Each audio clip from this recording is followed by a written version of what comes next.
They say some books should never be opened, not because they are false, but because they remember too much.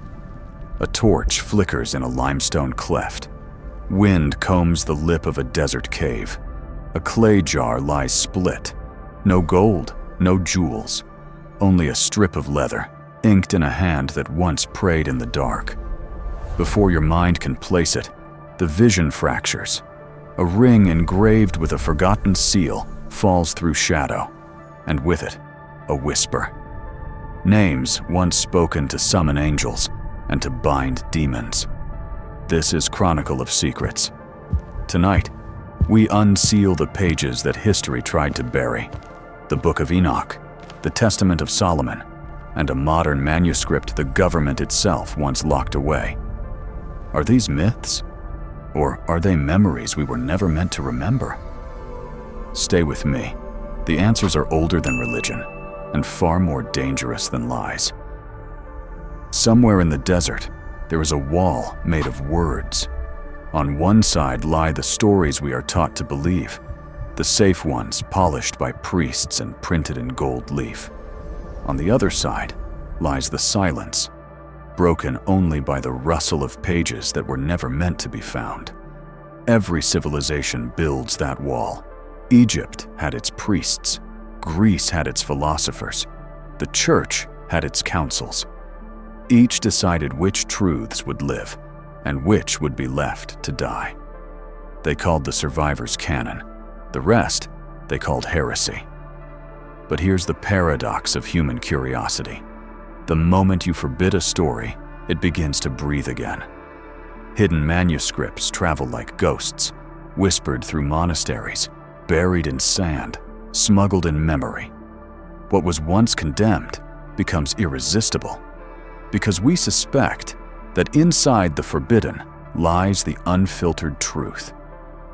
Somewhere in that twilight zone of banned pages, 3 stories keep returning like stubborn echoes. One tells of angels who defied heaven, teaching mankind the secrets of creation and paying for it with a flood. Another tells of a king who commanded spirits with a ring so powerful it blurred the line between faith and sorcery. And the third, written not in antiquity, but in the 20th century, claims that Earth itself remembers, that it shifts its skin every few millennia, erasing civilizations, as if wiping a chalkboard clean. Different eras, different voices, yet every one of them was locked outside the wall, not because they lacked truth, but because they carried too much of it. And that raises the question no council ever wants to hear. Who gets to decide what truth is acceptable, and what truth is too dangerous to survive? You see, a forbidden book is never just paper and ink. It's a challenge. It dares us to look beyond the official version of history, to ask whether the stories we call myths are simply memories written in a language we forgot how to read. Because if the Book of Enoch was pure legend, why did its verses echo inside the Bible that outlived it? If Solomon's ring was superstition, why did versions of his tale survive in 3 different religions? And if a modern scientist was silenced for describing an ancient cycle of destruction, then maybe the wall we built to protect truth was really meant to protect us from it.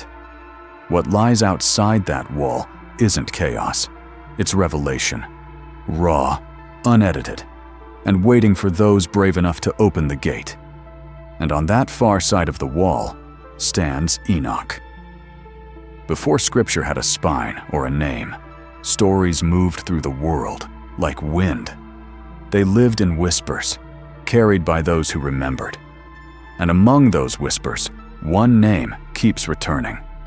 Quiet, insistent, like something the universe itself refuses to forget. Enoch. They say he walked with God and then simply vanished. No death, no grave, only a book.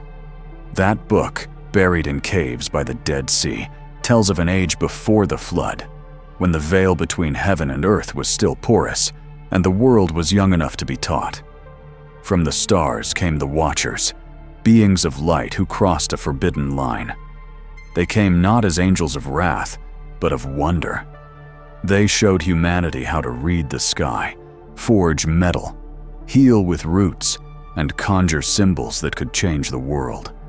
It was paradise, sharpened into progress. But knowledge, even divine, casts a shadow. The Watchers fell in love with human daughters, and from their union were born the Nephilim, towering, radiant, and hungry.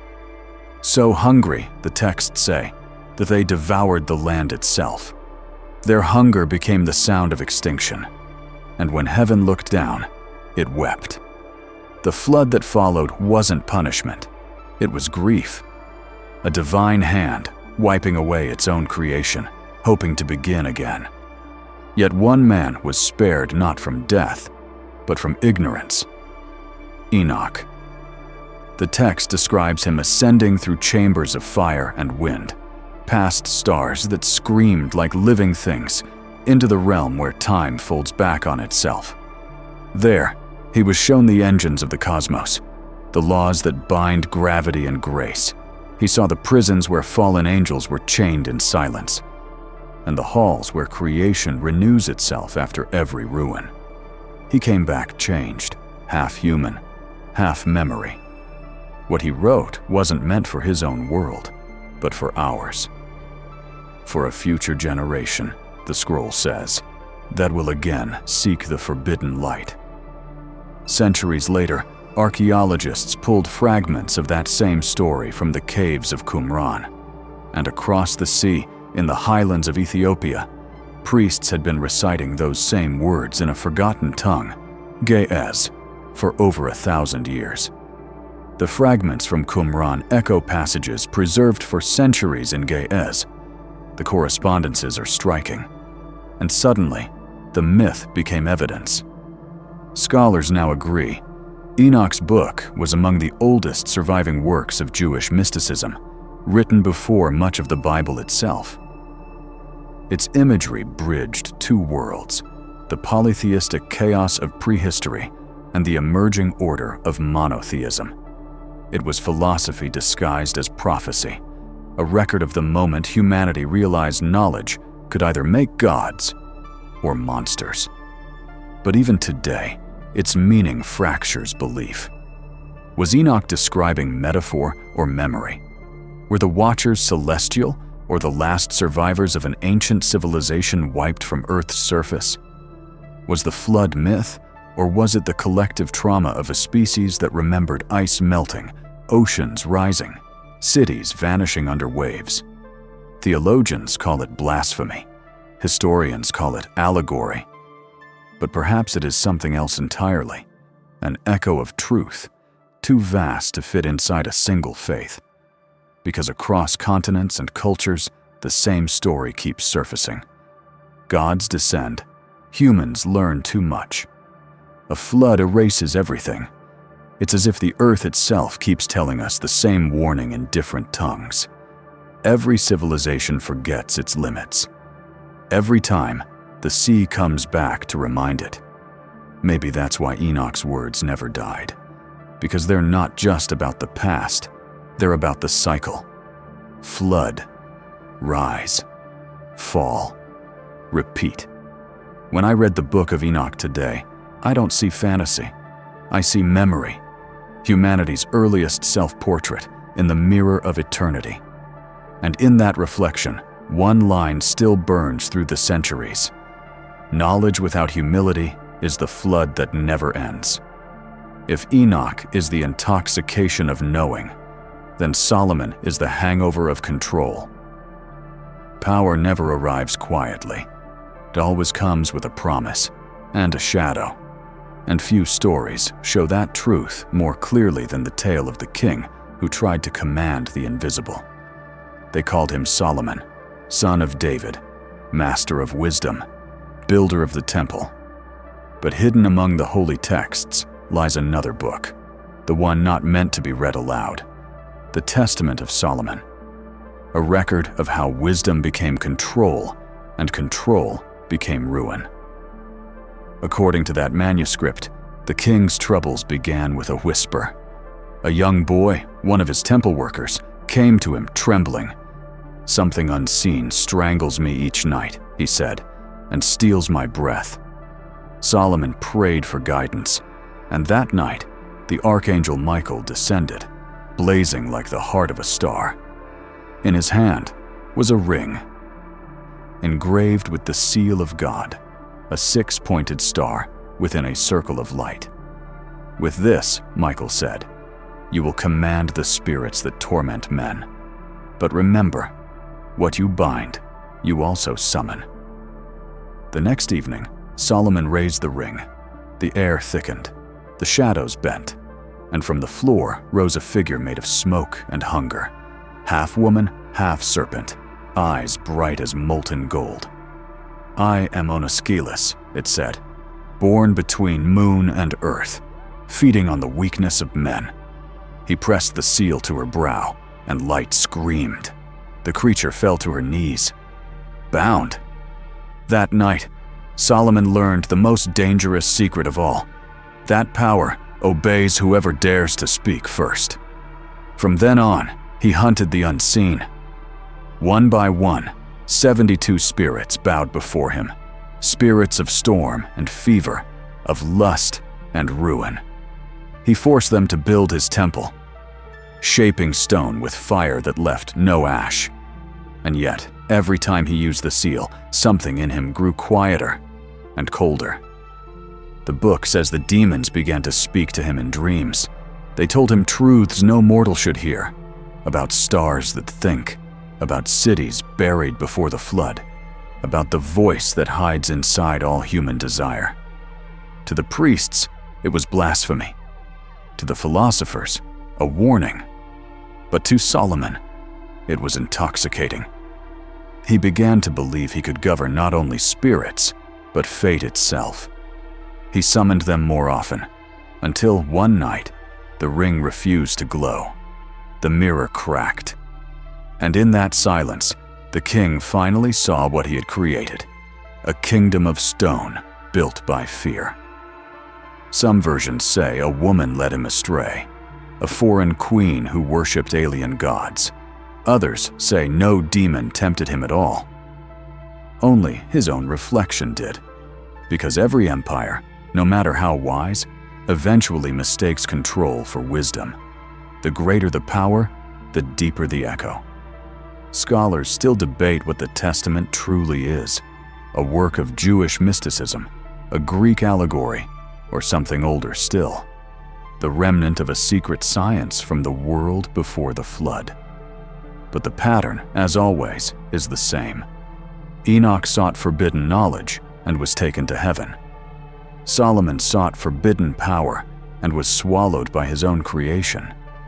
And if you listen closely, that pattern is still here. Every time we build something that listens, calculates, or obeys, machines, codes, artificial minds, we reenact the old magic, carving new seals out of silicon and fire. We call it progress. But maybe it's just the Testament repeating itself. Because what Solomon learned too late is what we're still trying to forget.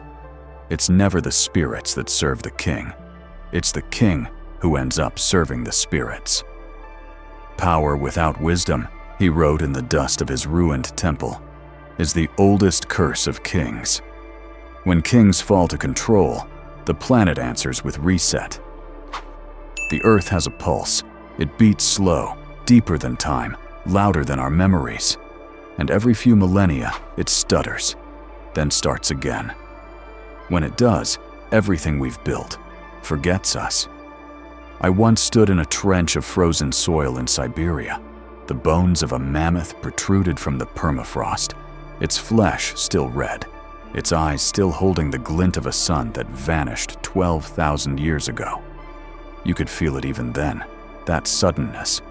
Whatever ended that world came fast. Too fast for breath, too final for goodbye. Across the globe, the same signature appears. A dark line of ash, rich in platinum and carbon spheres. The the fingerprint of something falling from the sky. An impact so immense, it carved fire into ice. Scientists call it the Younger Dryas boundary. To me, it's the scar where prehistory collapsed into silence. Almost overnight, the ice sheets broke, sea levels surged, rivers turned against their courses, and the world's memory drowned beneath a wall of water. We found traces, stone ruins where none should exist, tools too old for the hands that made them. It's as if history had a prologue, and we tore it out. Ancient myths all whisper the same confession. Atlantis drowned. Sumer was purified by the gods. Egypt spoke of the sky falling.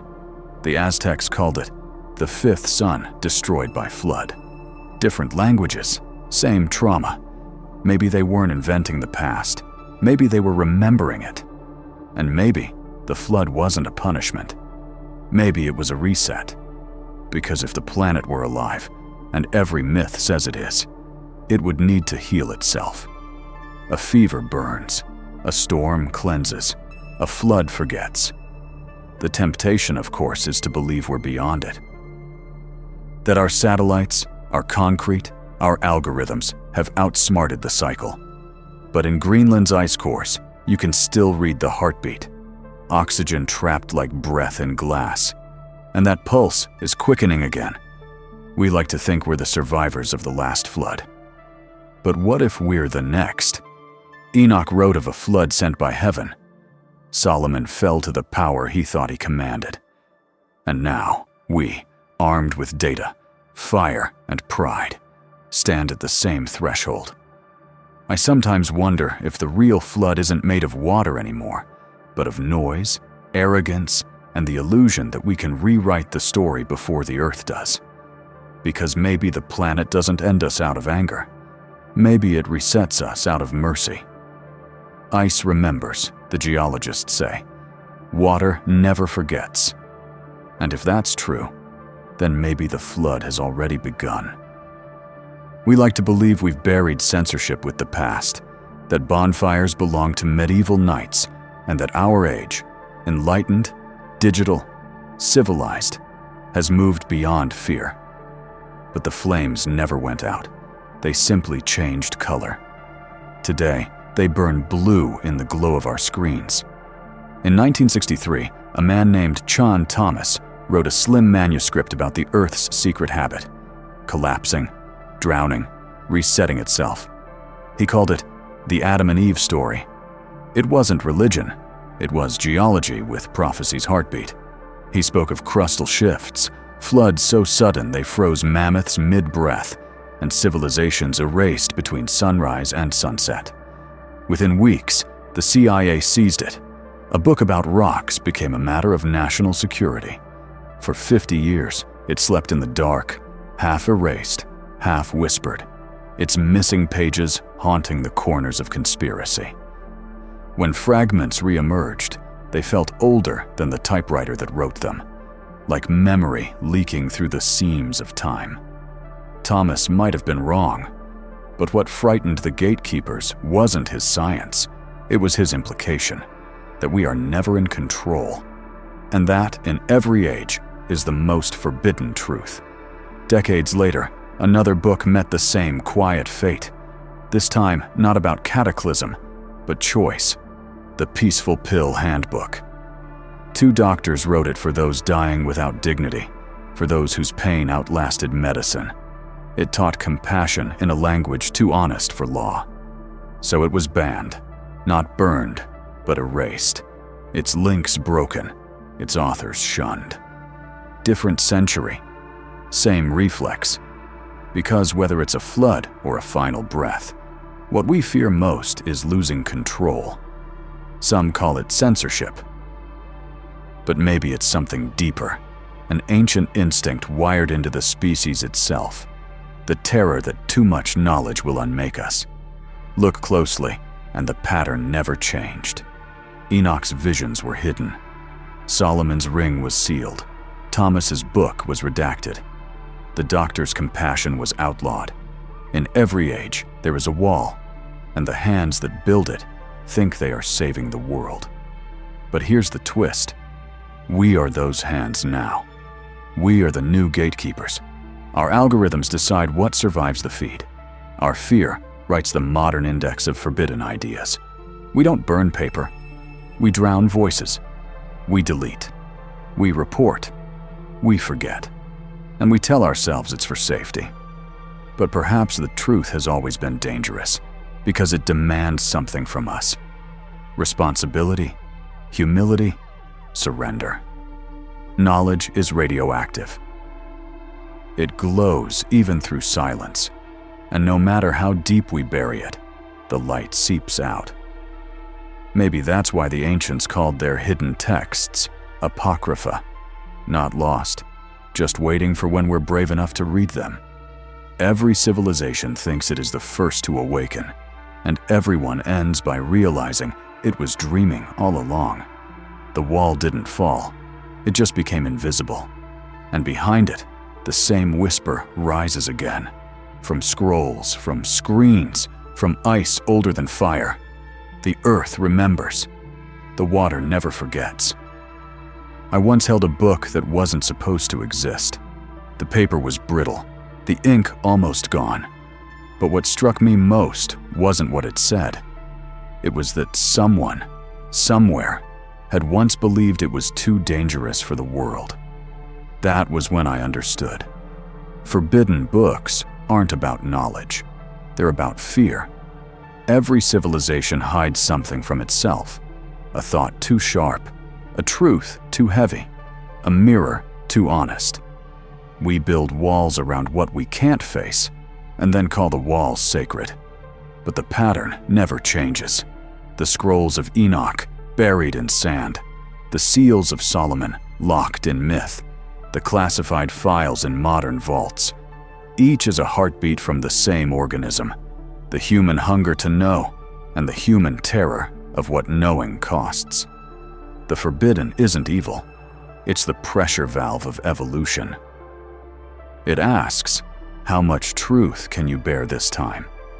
And when we say too much, the book closes itself again, waiting for another age, another reader, another courage. Because every forbidden book is alive. It listens. It waits for the moment when the world is ready to hear what it always wanted to say.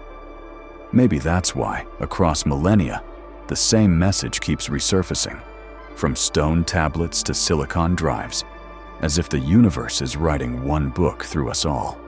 It's not a warning, it's a conversation. Between order and chaos, between gods and humans, between ignorance and awe. Forbidden books are not written against the divine. They are the divine, disguised as questions. They are how the cosmos checks whether its creation still dares to wonder. I think that's what they're for. Not to reveal, but to remind. That curiosity is holy. That doubt is sacred. That rebellion is how faith breathes. The ancients carved their defiance into clay. We encode ours into data.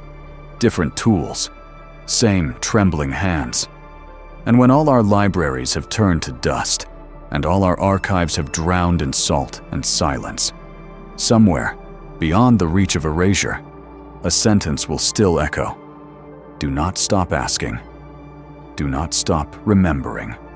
Do not stop becoming. Because the universe writes its gospel in every forbidden book. And as long as one of us dares to read, humanity is still alive. When the last library falls silent, when the dust settles on the final unread page, the universe will still be whispering. It will speak in wind and salt, in starlight and shadow, not in words, but in memory. Because truth was never the ink, it was the pulse beneath it, the rhythm of minds daring to ask, century after century, what the gods, the stars, or the laws would not answer. We call them forbidden books, but perhaps they were never about pages at all. Perhaps they were lessons in courage, reminders that the divine doesn't hide in temples, but in the act of wondering. I imagine, somewhere beyond the reach of history, a hand still turning a page made of light. Not to find answers, but to keep the conversation going. The ancients wrote in stone, we write in code, and maybe the next civilization will write in silence. But the question will remain the same. Who are we when there are no walls left to hide behind? That is the whisper that never dies. It lingers in the ruins, in the ice, in the quiet between thoughts. You can hear it if you listen, not with your ears, but with your awe. It says, remember, seek, become. And as long as one voice still listens, as long as one question still burns, the story will continue. Not in the libraries of man, but in the memory of the cosmos itself. Because secrets are never meant to be kept. They are meant to wake us. And when they do, we call it history. Every secret we've uncovered tonight was never truly lost. It was waiting, buried in time, in dust, in us. From the angels who fell, to the kings who commanded, to the floods that erased, and the books that returned, the story has always been the same. Humanity forgets. Curiosity remembers. Maybe that's the real pattern. Not destruction, but remembrance, written in every hand that dares to turn another forbidden page. Because the truth has never needed permission. It only needs a listener brave enough to hear it. So as the last echoes fade and the lights of this story dim, pause for a moment. Listen.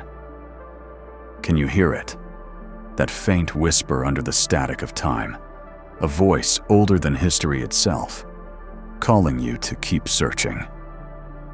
Don't stop asking. Don't stop wondering. Don't stop remembering. If you felt that pull, that quiet ache for the unknown, then you've already joined the Chronicle. This journey doesn't end here. It begins again, in every question you carry beyond this screen. Stay curious. Stay awake. Because the next secret is already looking for you.